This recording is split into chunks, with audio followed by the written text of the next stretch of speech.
ये बात है फरवरी 1948 की और लोकेशन करीब वही थी जहां MH370 को 2014 में आखिरी बार रेडार पे देखा गया था, यानी कि स्ट्रेट ऑफ मलक्का।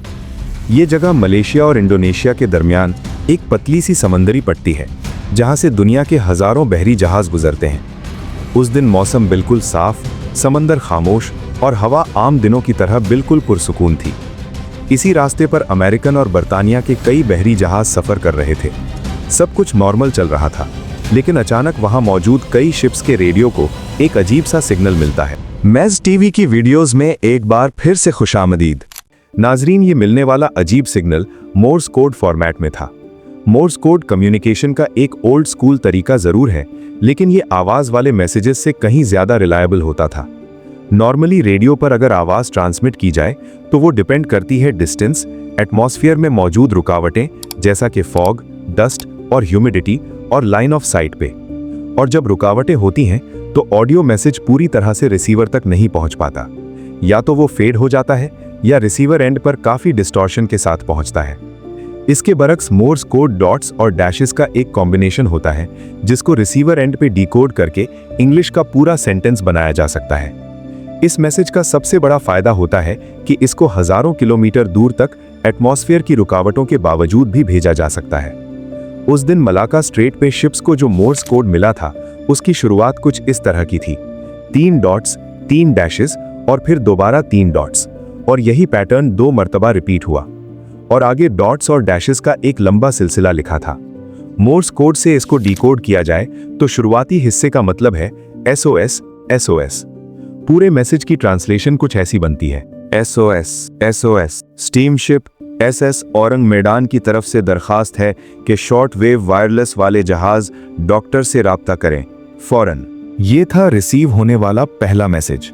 इसके बाद बगैर किसी इंतजार के दूसरा मैसेज आता है और उसकी ट्रांसलेशन कुछ ऐसी थी, गालिबन सेकंड ऑफिसर मर चुका है, क्रू के दूसरे अफराद भी मर गए हैं, मेडिकल मशवरा ना दें, SOS जंगी जहाज से फौरी मदद की दरखास्त है। इस दूसरे मैसेज के बाद औरंग मैदान ने अपनी पोजीशन भेजी और फिर आखिरी मैसेज भेजा जो शायद इनकम्प्लीट था। आखिरी मैसेज में सिर्फ था आई डाई और मैसेज खत्म। इस आखिरी मैसेज के बाद एक लंबा सन्नाटा छा गया। दूसरे जहाजों के रेडियो ऑपरेटर्स ने फौरन वापस से जवाब दिया, लेकिन आगे से कोई जवाब नहीं आया। अगले कई मिनटों तक ये खामोशी बरकरार रही और जिन जिन शिप्स को भी ये मैसेज मिला था उनको क्लियर हो गया कि SS औरंग मैदान नामी इस शिप के साथ कुछ भयानक हुआ है। ये खौफनाक मैसेजेस मिलने के बाद सिल्वर स्टार नामी सबसे करीबी एक अमेरिकन मर्चेंट शिप थी। सिल्वर स्टार के कैप्टन ने उस लोकेशन तक जाने का फैसला किया जहां से सिग्नल आया था। उन्होंने अपना रास्ता बदला और तेजी से SS औरंग मैदान की तरफ बढ़ने लगे। पहले तो उन्हें ऐसा लग रहा था कि शायद जहाज डूब रहा है या उस पर हमला हुआ है। कई घंटों के सफर के बाद सिल्वर स्टार जब उस लोकेशन के करीब पहुंची तो उन्होंने दूरबीन की मदद से देखा कि उस लोकेशन पर वाकई एक बहरी जहाज खड़ा हुआ है। जब वो और ज्यादा करीब पहुंचे तो सिल्वर स्टार का क्रू ये देखकर हैरान रह गया कि SS औरंग बिल्कुल ठीक हालत में है। ना तो जहाज कहीं से डैमेज था, ना ही इसमें पानी भरने के कोई निशानात थे। वो बस खामोशी से पानी के ऊपर तैर रहा था। अगर कुछ अजीब था तो वो ये कि स्टीम इंजन होने के बावजूद ऊपर चिमनी से कोई धुआं नहीं निकल रहा था। सबसे अजीब बात यह कि डेक पर कोई हरकत नहीं थी। इतना बड़ा जहाज और बिल्कुल खामोश। सिल्वर स्टार के कैप्टन को कुछ समझ नहीं आया। उन्होंने लाउडस्पीकर पर कई कॉल्स दी, हॉर्न बजाए, लेकिन वहां समुद्री लहरों के सिवा कोई आवाज नहीं थी। आखिरकार सिल्वर स्टार के कैप्टन ने फैसला किया कि वो अपनी एक टीम को इस जहाज पर भेजेंगे ताकि इस राज से पर्दा उठाया जा सके। जब एक रेस्क्यू टीम SS औरंग मैदान पर चढ़ी तो अंदर का माहौल काफी ठंडा हो रहा था और बिल्कुल खामोशी छाई हुई थी। इतने में उनकी नजर पहली लाश पर पड़ी। ये कोई आम लाश नहीं थी, बल्कि इस आदमी का चेहरा खौफ से बिगड़ा हुआ था। उसकी आंखें और मुंह पूरे खुले हुए थे। ऐसा मालूम हो रहा था जैसे मरते वक्त उसने इंतहाई खौफनाक मंजर देखा हो। इसकी बॉडी अकड़ी हुई थी और हाथ आगे की तरफ फैले हुए थे, जैसे वो किसी चीज को रोकने की कोशिश कर रहा हो। रेस्क्यू टीम आगे बढ़ी तो उन्हें और भी लाशें मिली। डेक पर हर तरफ बॉडीज बिखरी हुई थीं। कैप्टन अपनी जगह पर ही मरा हुआ था। बाकी ऑफिसर्स ब्रिज पर मरे हुए थे। यहां तक कि शिप का कुत्ता भी मरा हुआ मिला। इस कुत्ते की मौत भी नॉर्मल नहीं लग रही थी। वो भी अकड़ा हुआ था और उसका मुंह भी खुला हुआ था। सबसे हैरान करने वाली बात यह थी कि किसी भी बॉडी पर कोई जख्म के निशानात नहीं थे। खून बहा था, न कोई चोट लगी थी, न ही किसी लड़ाई के निशानात वहां मिले। बस सबके चेहरों पर वही एक खौफनाक एक्सप्रेशन था। रेस्क्यू टीम जब रेडियो रूम में पहुंची तो वहां उसी रेडियो ऑपरेटर की लाश मिली जिसने ये सारे रेडियो मैसेजेस भेजे थे। उसकी उंगलियां अभी भी मोर्स कोड के की पर उसी हालत में थीं जब उसने आई डाई का मैसेज भेजा था। सिल्वर स्टार की रेस्क्यू टीम को एक बात तो कंफर्म हो चुकी थी कि यहां पर कुछ बहुत ही एबनॉर्मल हुआ है, क्योंकि लाशों पर कोई वाज़ेह चोटों के निशानात नहीं थे और सबकी मौत खौफ के मारे ही हुई है। इस पॉइंट पर उन्होंने फैसला किया कि जहाज को रस्सियों से बांधकर नजदीकी पोर्ट पर ले जाया जाए ताकि इस पर मजीद इन्वेस्टिगेशन की जा सके। अभी रेस्क्यू टीम ने रस्सियां बांधना शुरू ही की थी कि जहाज के निचले हिस्से कार्गो होल्ड नंबर 4 से धुआं निकलना शुरू हो गया। पहले हल्का धुआं ही था, लेकिन देखते ही देखते आग भड़क उठी। ये आग इतनी तेजी से फैली कि रेस्क्यू टीम के पास भागने के सिवा कोई और ऑप्शन नहीं था। वो फौरन अपनी छोटी बोट्स में वापस कूद गए और अपनी जान बचाकर सिल्वर स्टार की तरफ चले गए। जैसे ही वो अपने जहाज पर वापस पहुंचे, एसएस औरंग मैदान में जबरदस्त धमाका हुआ जिसने जहाज के मलबे को दूर दूर तक समंदर में फैला दिया।